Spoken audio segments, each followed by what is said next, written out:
اهلا بيكم في اول فيديو من سلسلة هنشرح فيها يعني ايه شات بوت وازاي نعمل شات بوت من البداية للنهاية. في الفيديو ده هنعرف مع بعض يعني ايه شات بوت وايه فايدته وايه استخداماته. انا اسمي هاني جرجس ودي قناة AI بالعربي في سلسلة عن كيفية عمل شات بوت او برنامج دردشة فورية. مستعدين؟ يلا بينا. الشات بوت هو ببساطة برنامج دردشة فورية مع الناس بطريقة مشابهة جدا للمحادثات اللي ممكن تحصل بينك وبين أي شخص تاني، سواء على تطبيقات دردشة زي الواتساب أو الماسنجر أو حتى على مواقع الويب. أكيد جربت قبل كده تسأل سؤال على موقع إلكتروني وفجأة لقيت حد بيرد عليك في لحظتها. ده مش شخص حقيقي، ده شات بوت مبرمج إنه يرد على أسئلتك بشكل تلقائي. الفكرة إن الشات بوت بيقدر يتعامل مع آلاف الرسائل في نفس الوقت وبنفس الأسلوب، فممكن يرد على عدد كبير من الناس في نفس الوقت وبشكل تلقائي وفوري، وبيكون متاح 24 ساعة في اليوم. بيرد في نفس اللحظة بدون تأخير، بدون تدخل بشري، بيجاوب على أسئلة واستفسارات العملاء. خلينا الأول نعرف إن في نوعين من الشات بوت. الأول الشات بوت اللي قائم على القواعد، وده شغال عن طريق سيناريوهات محددة مسبقا. ده بتدخله سيناريو معين للمحادثة، ولما العميل بيدوس على زرار بياخده لإجابة محددة مسبقا.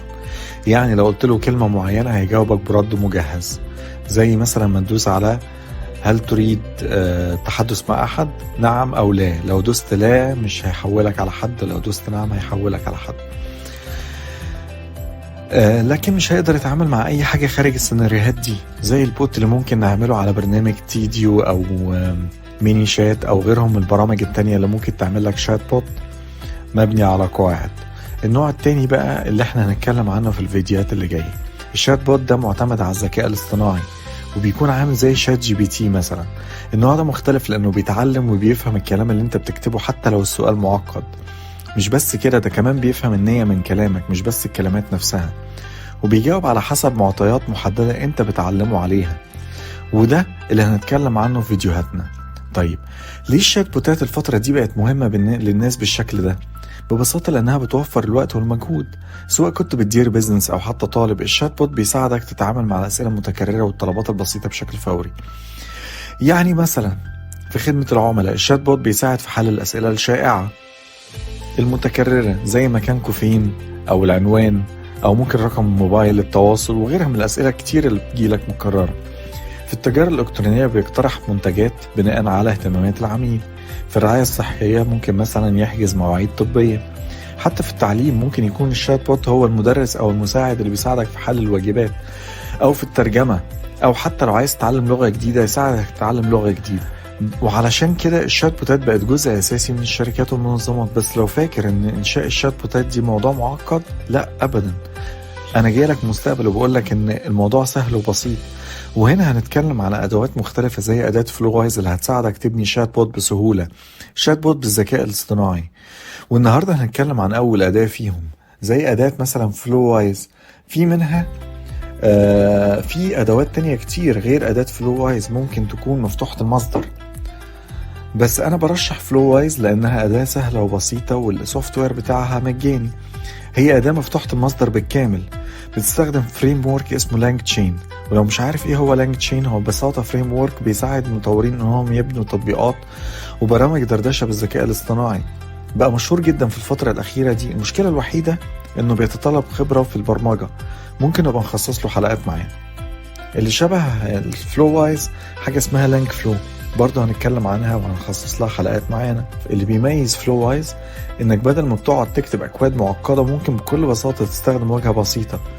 كل اللي بتعمله انك بتعمل دراج اند دروب للنودز على اللوحة اللي قدامك دي، وكده تقدر تصمم تطبيقات بالذكاء الاصطناعي، بس بتكون بمنتهى السهولة. من ناحيتي انا بقى فلووايز واحدة من الادوات المفضلة عندي لتطوير روبوتات المحادثة وبرامج الدردشة الذكية اللي بعملها العملية. من خلال تجربتي اقدر اقولك انك ممكن تبني تطبيقات قوية جدا باستخدام الاداة دي، وكمان دمج ده فلووايز مع موقعك او التطبيقات سهل جدا، سواء عن طريق ال API او من خلال خاصية التضمين اللي هي الامبيدنج. يلا نبدأ خطوة خطوة ونشوف ازاي بنثبت فلووايز على جهازك المحلي، وبعدين نتكلم ازاي ممكن نخليها على هوست انت اللي بتختاره. وهرشح لكم برضو هوست جديد اسمه إلاستيو، برضو هنتكلم عنه في تطبيقاتنا واحنا بننفذ. اول حاجة هنعملها هنا هو ان احنا هنروح على برنامج اسمه نود جي اس. هتدخل على جوجل وهتكتب نود جي اس، هيطلع لك الصفحة دي. هتعمل داونلود وانستول لنود جي اس بكل بساطة من غير اي صعوبة. وده موقع فلووايز. كل اللي بتعمله ان انت بتخش على flowwiseai.com وبيفتح لك الموقع. طبعا من هنا تقدر تخش على الدوكيومنتيشن وتقرأ عنه وتقدر تشوف تفاصيل كتيرة عنه. كل اللي بتعمله على الموقع هو ان انت بتقدر تعمل شات بوت زي كده. لو قلت له هلو وورلد بيرد عليك بشكل كامل. وازاي بتعمله؟ هو عبارة عن ان انت بتوصل النودز ببعض، بيقدر ان هو يعمل لك شات بوت كامل. في الانستليشن كل اللي هتحتاج تعمله هو ان انت هتكتب الامرين دول npm installed space -g flowwise، وبعدين عشان خاطر تبتدي او تانيشالايز السيرفيس بتكتب npx flowwise space start. وزي ما قلت لكم هو عبارة عن لانج تشين في الباك اند، وبتقدر ان انت توصل بيه اغلب انواع الشات بوتس المشهورة زي اوبن اي اي وكلود وهاجينج فيس وغيرها كتير. طبعا تقدر تعمل منه agent conversation agent او assistant بكل سهولة، وهنشوف مع بعض ازاي تقدر تعمل كده. وتقدر تسحب كل الكلام ده على الويب سايت بتاعك وتعمل ويب سايت كامل بالشات بوت. ودي اليوز كيسز بتاعته. خلينا نشوف شات بوت انا عملته بيه في خلال 5 دقايق.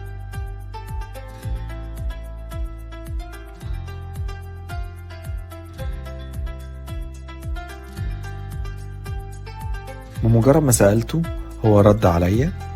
وكل اللي انا عملته لو بصيتوا في ازاي عملت حاجة زي كده، هو ده الفلو بالكامل. هو عبارة عن اوبن اي اي في الخلفية مع بافر ميموري. بتقدر ان انت تعمل conversation اي اي، وتقدر توصل كمان من هنا بيها سواء كان ملفات PDF او غيرها. هنتكلم بالتفصيل عن كل جزء. ده الفيديو الاول اللي بنتكلم فيه على فلووايز. خليكم معانا في بقية سلسلة فيديوهات فلووايز، وهنشرح لكم بالتفصيل كل أداة من أدوات فلووايز وإيه استخداماتها. شكرا على اهتمامكم ومشاهدتكم، ومستنيكم في الفيديو الجاي. مع السلامة.